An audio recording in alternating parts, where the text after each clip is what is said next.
Hello जय हिंद भाइयों, कैसे हैं आप सभी। तैयारी ज़ोरों शोरों से चल ही रही होगी।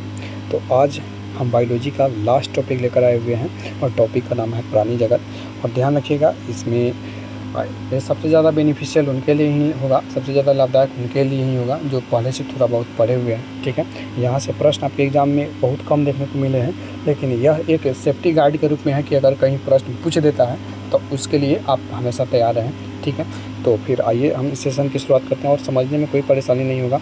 ठीक है, क्यों नहीं होगा, क्योंकि आप देख सकते हैं कि मतलब एक एक डायग्राम को, एक एक चीज़ों को कंसेप्ट क्लियर करने के लिए हम बढ़िया से लेकर आए हुए हैं। ठीक है, तो चलिए शुरू करते हैं। इसके पहले हम पादप जगत को कंप्लीट कर चुके हैं। किसको? हम पादप जगत को कंप्लीट कर चुके हैं और इस बार बारी किसकी है? तो जंतु जगत की है। यानी इस संसार में जितने भी जंतु हैं, जितने भी जंतु है, जितने भी जानवर हैं, उन सभी के वर्गीकरण की बात करेंगे। अब हम बात कर लेते हैं किस किस आधार पर वर्गीकरण किया जाता है। तो उसका जो पृष्ठ रज्जु है, मतलब पीठ की जो संरचना है किस प्रकार की है, पृष्ठ रज्जु के आधार पर और उसके शरीर के विभाजन के आधार पर, कोई लोम के आधार पर हम विभाजित कर लेते हैं, जंतुओं को वर्गीकरण कर लेते हैं। शारीरिक स्तर का संगठन कैसा है, इस आधार पर एक जैसा दिखता है कि नहीं दिखता है जंतु, उस आधार पर भी हम कर लेते हैं। और रोगाणु परते के आधार पर भी हम क्या कर सकते हैं? विभाजित कर लेते हैं। पृथ्वी पर मौजूद जो लाखों जीव का अध्ययन को सरल और वैज्ञानिक बनाने के लिए इन्हें 6 मुख्य शारीरिक और विकासात्मक आधारों को विभिन्न संघों में बांटा गया। कितना? तो 6 संघों में बांटा गया। कितना संघों में बांटा गया है? तो 6 संघों में बांटा गया है। ठीक, अगर हम शारीरिक स्तर का संगठन के आधार पर बात करते हैं तो इसमें क्या होता है? तो सबसे पहले हम कोशिकीय स्तर पर देखते हैं। क्या हम सबसे पहले किस स्तर पर देखते हैं? तो कोशिकीय स्तर पर देखते हैं। जैसे इसमें पोरीफेरा हो गया। उसके बाद ऊतक स्तर पर जाते हैं, जैसे सिलेंट्रेटा हो गया या फिर टोनीफोरा हो गया। उसके बाद हम अंग स्तर पर जाते हैं, जैसे प्लेटीहेलमिन्थेस हो गया, या फिर अंग प्रणाली स्तर पर जाते हैं, जैसे स्केलेमिन्थेस से लेकर कार्डेट्स तक की चीज़ों को हम कवर करते हैं। वहीं पर अगर हम समरूपता के आधार पर बात करते हैं, किसकी? अगर हम समरूपता के आधार पर बात करें, अगर हम समरूपता के आधार पर बात करते हैं तो विषमता, यानी पोरीफेरा होता है, विषमता होता है। दूसरा आपका अरीय होता है, रेडियल होता है। क्या होता है? आपका रेडियल होता है, जैसे इसमें सिलेंट्रेटा की बात करते हैं, टोनीफोरा की बात करते हैं, इकाइनोडर्मेटा की बात करते हैं। और एक होता है द्विपार्श्व, मतलब अगर हम इसको बांटें तो दो समान पार्टों में बढ़ सकता है कि नहीं बढ़ सकता है, इसको हम द्विपार्श्व बोलते हैं। अन्य सभी उच्च जीव इसमें आते हैं। इकाइनोडर्मेटा जैसे स्टारफिश में एक अद्वितीय गुण होता है। कौन सा गुण होता है? कि इनकी वयस्क अवस्था में अरीय रेडियल समरूपता होती है। किसमें? इकाइनोडर्मेटा जैसे स्टारफिश में, इसमें रेडियल अरीय समरूपता होती है, लेकिन लार्वा अवस्था में द्विपार्श्व यानी बाइलेटरल समरूपता पाई जाती है। ये ध्यान रखने वाली बिंदु है। ठीक, अगर हम बात कर लेते हैं द रिवोल्यूशनरी की बात करते हैं, रोगाणु परत के आधार पर बात कर लेते हैं, तो आपका एक डिप्लोब्लास्टिक होता है जिसमें 2 परतें होता है। क्या? एक डिप्लोब्लास्टिक होता है जिसमें कितनी परतें होता है? जिसमें 2 परतें होता है, जिसको हम एक्टोडर्म के रूप में, एंडोडर्म के रूप में जानते हैं हम। इसमें कौन कौन से जीव आते हैं? तो इसमें आपके पोरीफेरा हो गए, सिलेंट्रेटा हो गए, टोनीफोरा हो गए। अगर हम ट्रिप्लोब्लास्टिक के स्तर पर बात करते हैं तो ध्यान रखिएगा इसमें कितने स्तर होते हैं? तो इसमें 3 स्तर होते हैं। कितने स्तर होते हैं? तो 3 स्तर होते हैं। एक तो एक्टोडर्म हो गया, दूसरा मेसोडर्म हो गया और तीसरा एंडोडर्म हो गया। इसमें नया क्या ऐड हो जाता है? तो जो मेसोडर्म है डिप्लोब्लास्टिक में शामिल नहीं होता है, वह ट्रिप्लोब्लास्टिक में शामिल हो जाता है। कौन? तो मेसोडर्म। अगर हम एसिलोमेट की बात करते हैं तो इसमें आंत होता है, मेसोडर्मल ऊतक होता है। क्या? मेसोडर्मल ऊतक होता है और शरीर की ये क्या होता है? दीवार होता है। कोइलोम की बात करते हैं तो ये सीउडो कोइलोमेट होता है। निमेटोमोडा जैसे एस्केमेंथीज जिसमें आते हैं। और इकोइलोमेट की बात करते हैं तो एनेलिडा हो गया, ऑर्थोपोडा हो गया, मोलस्का हो गया, इकाइनोडर्मेटा हो गया या फिर कॉर्डेटा हो गया। निमेटोमोडा या फिर एस्केलेमेंथीज गोल कृमि प्राणी जगत का एकमात्र ऐसा संघ है जिसमें सीउडो कोइलोमेट यानी झूठी शरीर गुहा पाई जाती है। यह वर्गीकरण का एक प्रमुख क्या है? तो मार्कर है।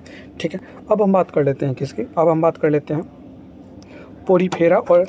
पोरीफोरा की बात करेंगे और निडेरिया की बात करेंगे। पोरीफोरा में क्या होता है? पोरीफोरा जो संघ है उसमें जो भी जीव पाए जाते हैं उसके शरीर पर पोर्स होता है, यानी छिद्र होता है। देख सकते हैं यहाँ पर पोर्स होता है, और जिसमें पोर्स हो, जिसमें छिद्र हो, उसी को हम क्या नाम देते हैं? पोरीफोरा नाम देते हैं। शरीर पर क्या होता है? तो असंख्य छिद्र होता है। शरीर पर क्या होता है तो असंख्य छिद्र होता है, जल संवहन तंत्र होता है इसमें, और स्पंजोशील गुहा होता है, और विशेष कॉलर कोशिकाएं होती है। कैसी विशेष कॉलर कोशिकाएं होती है।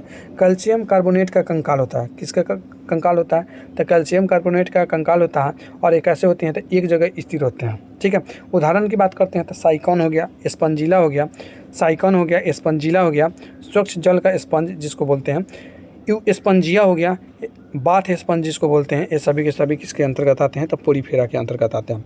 उसके बाद निडेरिया की बात करते हैं या फिर सिलेंट्रेटा की बात करते हैं।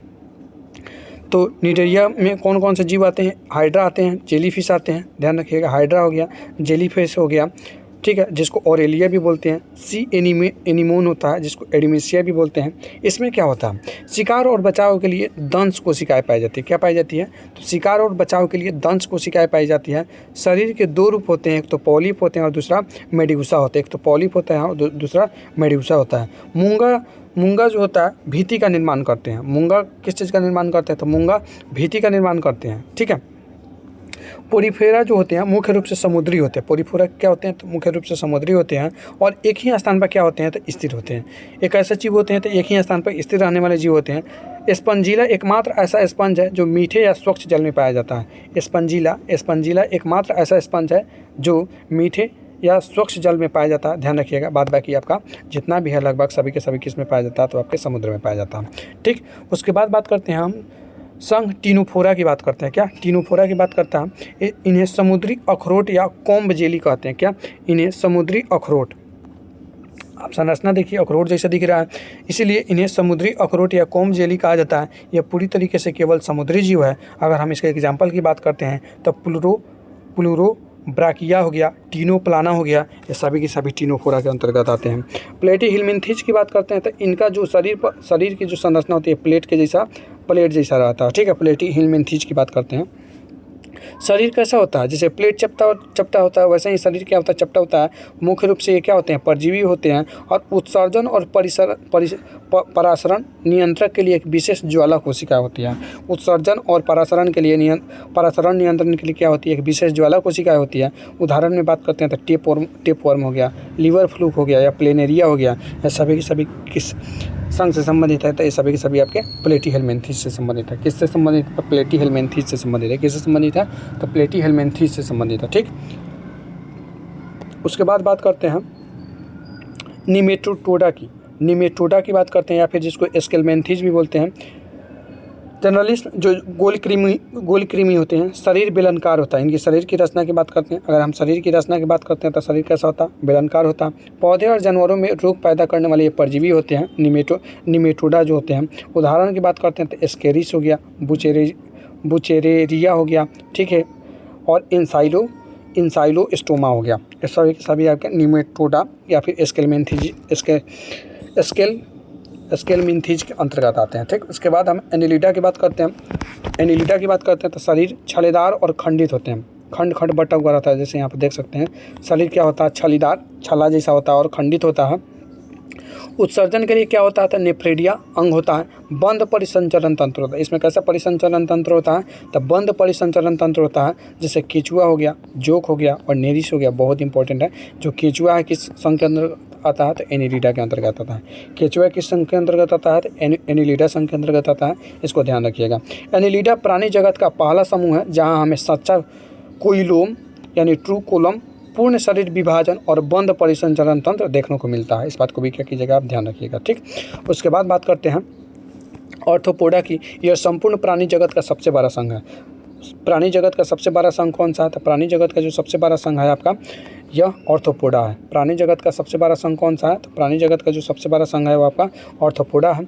ठीक है, इसमें क्या होते हैं, इसमें आपका देखिएगा तो इसमें खुला परिसंचरण तंत्र होता है। जैसे मकड़ी की बात करें, बिच्छू की बात करें, केकड़ा की बात करें, कीड़ा की बात करें, झींगा की बात करें, इनमें कैसा होता है परिसंचरण तंत्र होता है तो खुला परिसंचरण तंत्र होता है। और जो पैर होते हैं कैसे पैर होते हैं तो जुड़े हुए पैर होते हैं, यानी ज्वाइंटेड अपेंडिज होते हैं। ठीक है, ज्वाइंटेड अपेंडिज होते हैं यानी जुड़े हुए पैर होते हैं। ठीक है, आप इसको डायग्राम में भी देख सकते हैं। और खंडित शरीर होता है। इनका जो शरीर होता है कई भागों में खंडित होता है। ठीक है, इनका शरीर कैसा होता था खंडित होता है। इनका शरीर कैसा होता था, इनका शरीर जो होता है ये खंडित होता है। ठीक है, और काइटिन से बना बाह्य कंकाल होता है। और जो इनकी बाहरी परत होती है, शरीर के ऊपर के जो बाहरी परत होती है किस चीज़ से बना हुआ होता है, तो वो आपका काइटिन से बना हुआ होता है। किस चीज़ से बना हुआ होता है, तो वो आपका काइटिन से बना हुआ होता है। किस चीज़ से बना हुआ होता है, तो वो आपका काइटिन से बना हुआ होता है। ठीक है, उसके बाद बात करते हैं कि पृथ्वी पर मौजूद सभी ज्ञात जीव प्रजातियों में लगभग 2/3 यानी लगभग आपका 75% से अधिक केवल किस में पाया जाता है, तो केवल आपका ऑर्थोपोडा में पाया जाता है। इसके अंतर्गत सबसे इसका प्रमुख विशेषता की बात करते हैं तो इनके शरीर के ऊपर काइटिन युक्त बाह्य कंकाल होता है। किससे कंकाल, जो काइटिन युक्त बाह्य कंकाल होती है। ठीक है, और कवक, लिपिड और प्रोटीन, काइटिन से कुछ और याद आ रहा था, भूल गए हैं। चलिए आगे बढ़ते हैं। अब हम संघ मोलस्का की बात करते हैं तो संघ मोलस्का में कौन कौन आते हैं, तो संघ मोलस्का में आप देख सकते हैं, फिगर देखिए तो किस चीज़ का फिगर है। तो संघ मोलस्का में आपके ऑक्टोपस आते हैं, घोंगा आते हैं और सीप आते हैं। ठीक है, इसमें प्राणी जगत का दूसरा बड़ा संघ है। सबसे बड़ा संघ ऑर्थोपोडा, दूसरा बड़ा संघ आपका मोलस्का, दूसरा बड़ा संघ मोलस्का, दूसरा बड़ा संघ मोलस्का। शरीर अत्यधिक कैसा होता है, कोमल होता है और आमतौर पर एक कैल्शियम के खोल में ढका हुआ होता है। जो शरीर होता है कैल्शियम के खोल में ढका हुआ होता है। देखिएगा एक किस चीज़ का बना हुआ होता है, कैल्शियम का बना हुआ होता है। ठीक है, उदाहरण की श्वसन और उत्सर्जन के लिए पंख जैसे गिल्स होते हैं। श्वसन और उत्सर्जन के लिए क्या होते हैं, पंख जैसे गिल होते हैं। अब हम इकाइनोडर्मेटा की बात कर देते हैं। किसकी, इकाइनोडर्मेटा की बात करते हैं तो त्वचा पर कांटे होती है। त्वचा पर क्या होती है, त्वचा पर कांटे होती है। केवल समुद्री जीव ही होती है ये। गति करने और भोजन पकड़ने के जल संवहनी प्रणाली और ट्यूब फीट का प्रयोग करते हैं। जैसे अगर हम स्टार फिश की बात करते हैं तो इकाइनोडर्मेटा में आता है, और समुद्री आर्चिन की बात करते हैं तो इकाइनोडर्मेटा में आता है। देख सकते हैं कि जो स्टार फिश होता है वो उसके ऊपर कांटेदार संरचना होती है, और समुद्री आर्चिन जो होता है उसमें भी इसी प्रकार की संरचना होती है। इकाइनोडर्मेटा जो होता है, इकाइनोडर्मेटा की जल संवहन प्रणाली उसकी सबसे विशिष्ट पहचान है। इन जीवों में शरीर में सिर नहीं होता है। इन जीवों में शरीर में सिर नहीं होता है लेकिन मुख और गुद्दा होते हैं। सिर नहीं होता है लेकिन मुख और गुद्दा होते हैं। ठीक, उसके बाद बात करते हैं द कॉर्डेट्स की बात करते हैं। किसी जीव को कॉर्डेट कहलाने के लिए, किसी भी जीव को कॉर्डेट कहलाने के लिए क्या होना उसमें आवश्यक है, उसके जीवन चक्र की ये विशेषताएं होना आवश्यक है। कौन कौन सी, तो सबसे पहले तो एक पृष्ठ रज्जु होना चाहिए, नोटोकॉर्ड होना चाहिए, शरीर को सहारा देने वाली एक छड़ जैसी संरचना, जैसे देखे होइएगा इस प्रकार का कांट होता है इसमें। ठीक है, जैसे मनुष्य की बात करते हैं तो हड्डी का इस प्रकार का संरचना देखने को मिलता है आपका। ठीक है, तब पृष्ठ रज्जु होना चाहिए। हम कॉर्डेट्स की बात करते हैं, सबसे पहले इसमें क्या होना चाहिए, पृष्ठ रज्जु होना चाहिए। दूसरा आपका तंत्रिका रज्जु होना चाहिए, यानी नर्व्स होना चाहिए, खोखली और पृष्ठीय तंत्रिका रज्जु होना चाहिए। तीसरा क्या होना चाहिए, तो क्लोम छिद्र, यानी ग्रसनी में छिद्र होता है। इसमें क्या होता है, ग्रसनी में छिद्र होता है। सभी कॉर्डेट्स में गुदा के पीछे एक पूंछ का हिस्सा, सभी कॉर्डेट्स में क्या होता है, गुदा के पीछे एक पूंछ का हिस्सा कम से कम उनकी भ्रूण अवस्था में अवश्य मौजूद होती है। भ्रूण अवस्था में क्या होती है, अवश्य मौजूद होती है। ठीक, उसके बाद बात करते हैं कॉर्डेट्स का विभाजन की। अगर आप बात करते हैं तो एक तो होता है हमारा प्रोटोकॉर्डेट्स और दूसरा होता है कशेरुकी या फिर वर्टिब्रेटा। प्रोटोकॉर्डेट्स की बात करते हैं तो ये पूरी तरीके से कौन से जीव होते हैं, तो ये पूरी तरीके से आपके समुद्री जीव होते हैं। इसमें पृष्ठ रज्जु केवल जीवन के कुछ चरणों या फिर शरीर के कुछ हिस्सों में ही मौजूद होते हैं। इनमें सिर और मस्तिष्क बॉस का नहीं होता है। उदाहरण के लिए बात करते हैं तो हर्डमेनिया हो गया, एम्फिओक्सन हो गया। वहीं कशेरुकी की बात करते हैं, वर्टिब्रेटा की बात करते हैं तो इनमें भ्रूण अवस्था की पृष्ठ रज्जु वयस्क होने पर रीढ़ की हड्डी में बदल जाता है। जो पृष्ठ रज्जु है, भ्रूण अवस्था की पृष्ठ रज्जु है, वो वयस्क होने पर रीढ़ की हड्डी के रूप में बदल जाता है। सभी जो कशेरुकी होते हैं, सभी जो वर्टिब्रेट्स होते हैं कॉर्डेट्स हैं, लेकिन सभी जो कॉर्डेट्स हैं कशेरुकी नहीं हैं, क्योंकि प्रोटोकॉर्डेट्स में रीढ़ की हड्डी नहीं बनती है। जिनमें रीढ़ की हड्डी पाया जाता है उसी को हम कशेरुकी या फिर वर्टिब्रेट बोलते हैं। ठीक है, ध्यान रखिएगा। अब हम बात कर लेते हैं मत्स्य और उभयचर की बात कर लेते हैं। तो मत्स्य की बात करते हैं तो इसमें हृदय में कितना कक्ष होता है, तो इसमें 2 कक्ष होता है। हृदय में कितना कक्ष होता है जी, 2 चेंबर होता है। और एक कौन से प्राणी कहलाते हैं, तो ठंडे खून वाले कोल्ड ब्लडेड एनिमल कहलाते हैं। श्वसन किससे लेते हैं, तो एक गिल से श्वास लेते हैं अपना। शरीर पर सल्क होता है इनके, यानी चुईयाँ होता है। उस एग्जाम्पल की बात करते हैं तो शार्क हो गया, रोहू हो गया, समुद्री घोड़ा हो गया। उभयचर में ध्यान रखिएगा, ऊ लिखते हैं तो 3 जैसे दिख रहा था, कितना चेम्बर होता है इनके हृदय में, तो इनके हृदय में 3 चेम्बर होता है। इनके हृदय में कितना चेम्बर होता है? तो 3 चेम्बर होता है, और ये भी कोल्ड ब्लडेड कहलाते हैं। और ये जल और स्थल दोनों पर रह सकते हैं। त्वचा जो होती है चिकनी होती है, इसके ऊपर सल्क नहीं होता है। और उदाहरण की बात करते हैं तो मेढक हो गया, टोड हो गया और सैलामेंडर हो गया। ठीक। उभयचर जमीन पर रह सकते हैं, लेकिन उन्हें अपना जीवन चक्र पूरा करने यानी विशेषकर अंडे देने अथवा लार्वा विकास के लिए पानी की आवश्यकता अवश्य होती है। ठीक है, पानी देने मतलब अगर प्रश्न ये बन जाता है कि आपको जो ये है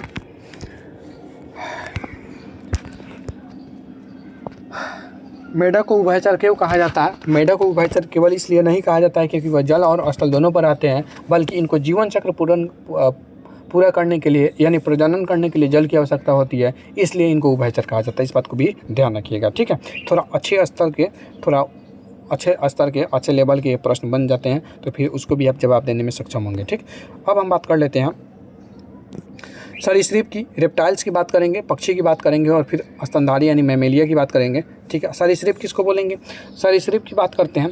ठीक है, तो सरीसृप रेंगने वाले जो भी रेंगने वाले जीव होते हैं उनको हम सरीसृप बोलते हैं। जैसे सांप हो गया, मगरमच्छ हो गया, ये ठंडे खून वाले होते हैं और इनका जो हृदय होता है, इनका भी जो हृदय होता है 3 कक्षीय हृदय होता है। लेकिन एगो अपवाद है मगरमच्छ एगो अपवाद है जिनमें कितना हृदय होता है? मगरमच्छ में आपका 4 गो हृदय होता है, ध्यान रखिएगा।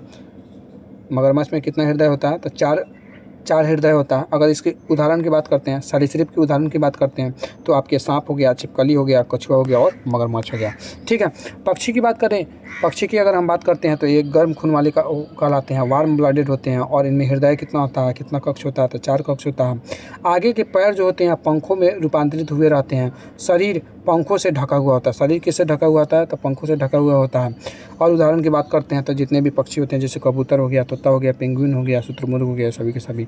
उसी प्रकार स्तनधारी की बात करते हैं, जैसे बाघ, शेर, हाथी, चाहे मनुष्य की बात करते हैं तो इनके हृदय में कितना चेम्बर होता है? तो 4 ही चेम्बर होता है। और ये भी वार्म ब्लडेड एनिमल कहलाते हैं। बच्चों को ये जन्म देते हैं और जरायूज भी उसी को बोलते हैं जो कि क्या करते हैं? बच्चों को जन्म देते हैं। अंडज किसको बोलते हैं? तो जो अंडा मतलब जो अपने समान साक्षात बच्चे को जन्म न देकर पहले अंडा देते हैं, उसके बाद अंडा से बच्चा निकलता है तो फिर उसको अंडज बोलते हैं। ठीक है, जरायूज बोलते हैं जो कि अपने जैसे बच्चों को जन्म देते हैं, जिसको इंग्लिश में विविपैरस भी बोलते हैं। ठीक है, उदाहरण की बात करते हैं तो मानव हो गया, व्हेल हो गया, चमगादड़ हो गया और कंगारू हो गया। ध्यान रखिएगा, मानव हो गया, व्हेल हो गया, चमगादड़ हो गया और कंगारू हो गया। ये क्या करते हैं? अपने जैसे बच्चों को जन्म देते हैं। स्तनधारियों की सबसे विशिष्ट पहचान उनकी त्वचा पर बालों की उपस्थिति और बच्चों के पोषण के लिए स्तन ग्रंथि यानी मेमरी ग्लैंड्स उनमें पाया जाता है। ठीक है, स्तन ग्रंथि यानी मेमरी ग्लैंड उनमें क्या होता है? पाया जाता है। ठीक, उसके बाद बात करते हैं कि अब तक हम जो कुछ भी पढ़े हैं, अब तक हम जो भी पढ़े हैं उन सारे को देखेंगे। अच्छा, एक बात ध्यान रखिएगा, इसमें और कुछ पता हो चाहे नहीं हो, ऑर्थोपोडा से, कहाँ से? आपका ऑर्थोपोडा से आगे तक का चीज़ें आप बढ़िया से देख लीजिएगा, तब भी मतलब आपका लगभग 60 to 70% कंसेप्ट क्लियर हो जाएगा। मतलब ऐसा होगा कि अगर कोई भी प्रश्न यहाँ से पूछे जाते हैं तो 60 to 70% चांस रहेगा कि आप उसको जवाब देने में सक्षम होंगे। बेटर तो ये रहेगा कि आप पूरा करें, लेकिन जो पहली बार पढ़ रहे हैं वो केवल ऑर्थोपोडा के आगे तक कवर कर लेते हैं तो वो मतलब अच्छे हालात में होंगे, अच्छी स्थिति में होंगे। ठीक, परिफोरा की बात करते हैं तो एक कोशिकीय स्तर की बात करते हैं। इनमें समरूपता इनमें होता है, सिमेट्री होता है कि नहीं, तो ये विषमता को प्रारूप में देते हैं। ठीक है, इस बार एक बार इसको पढ़ लीजिएगा, ध्यान रखिएगा, इसको स्क्रीनशॉट ले लीजिएगा। मिलते हैं नेक्स्ट वीडियो में नए टॉपिक के साथ। तब तक पढ़ते रहिए, अपना और अपनों का ख्याल रखिए। Thanks for watching this video. आपको यह वीडियो कैसा लगा है कमेंट करके जरूर बताइएगा। आपका एक कमेंट हमको बहुत ही मोटिवेट करता है और नए वीडियो बनाने के लिए उत्साहित करता है। ठीक है, मिलते हैं नेक्स्ट वीडियो में। Thank you.